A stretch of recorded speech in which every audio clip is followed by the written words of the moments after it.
Greetings. I'm going to make another video right now. This was shown to me from an external person. I did not find this on my own, but I kind of helped in the investigation. If you suspect a girl has a boyfriend or a fiance or husband and you want help finding her, finding information, please go ahead and make comments either to me or to people, on Google Plus or on YouTube. Give me your contact information. I'll try to contact you. I'll try to make a video with you, because as far as I'm concerned, the more of these videos that can be made, the more education will be there for other men to make a more rational choice about what's going on.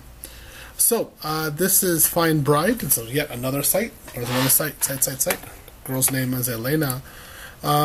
She is from Sestapol. This is a cute little comment about this. This is actually Crimea. Crimea is currently under Russian control. It's not under Ukrainian control.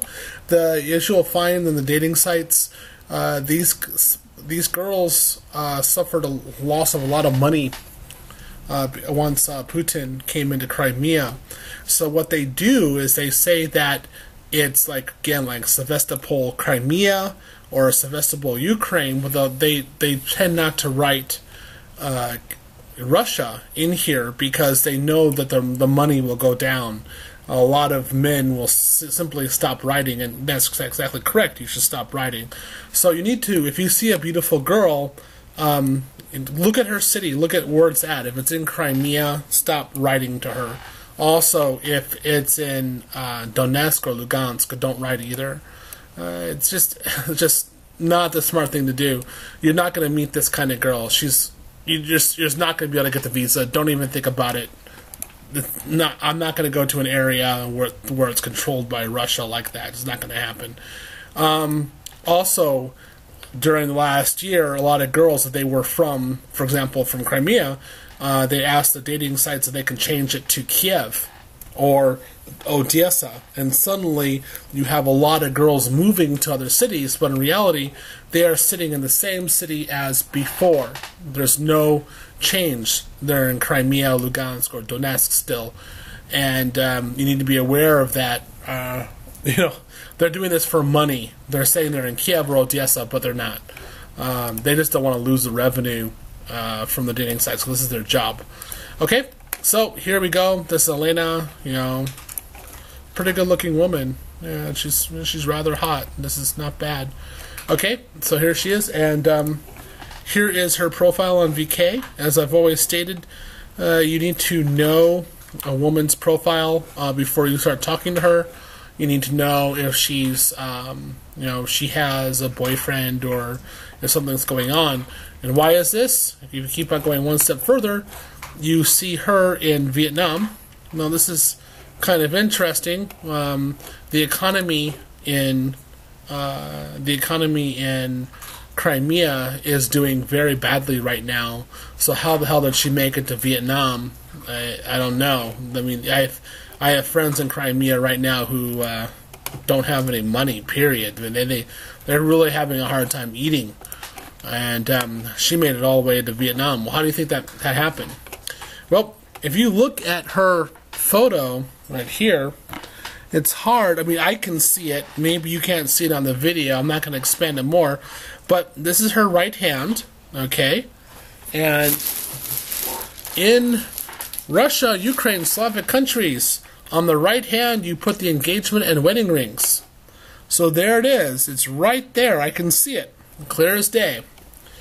And this girl definitely is either engaged or married. This is yet another woman, and this is her guy. And I reported this, actually, and they said, oh, no, this could be anybody. This doesn't mean anything. Well, the ring means a lot right there. I'm just telling you straight out, you don't want to be talking to a girl on a dating site about love and dating if she has a ring on that finger. Girls don't just inadvertently put a ring on that finger, just like Western girls don't put a ring on the fourth finger on the left hand. It just doesn't really happen. Other fingers, yeah, but not the fourth one. Russia and Ukraine's pretty much the same. They have plenty of pictures of these two being together, kissing, doing this and that. Again, this is why you do your own investigation. You do not depend on the dating sites whatsoever. I'm personally telling you, again, I've been on these sites for a long time. I've been in Russia. I've studied in grad school. I've lived in St. Petersburg. I've been in Kiev, Odessa, all kinds of cities, blah, blah, blah, blah. I would never hit on a girl who had a ring on that finger. It just would not happen. I have better manners than that, and I know better. Just not what you do. I have never encountered a woman who just does that inadvertently or just says, hey, I want to do this for fashion. That doesn't happen either. And these two being this close together, this is not her brother. That would be crazy. This is not her father. They don't do shit like that in these kind of photos. This is either her fiancé or her husband. Okay? That's the way it works. So, this girl right here, do not talk to her. Obviously, she is taken. She is not for you. She's not for anybody except for this guy. Yes, she is his piece of ass. And if you look on this is the 2nd of April, 2015. So this is a recent photo. This is nothing. It's nothing new. I mean, I'm so used to this. It just happens all the time. Again, this is the big reason why you look up every time on VK. You look to see who that girl is and what she's doing and what's going on. Okay? Don't trust the sites. Trust you. You trust yourself. Thank you.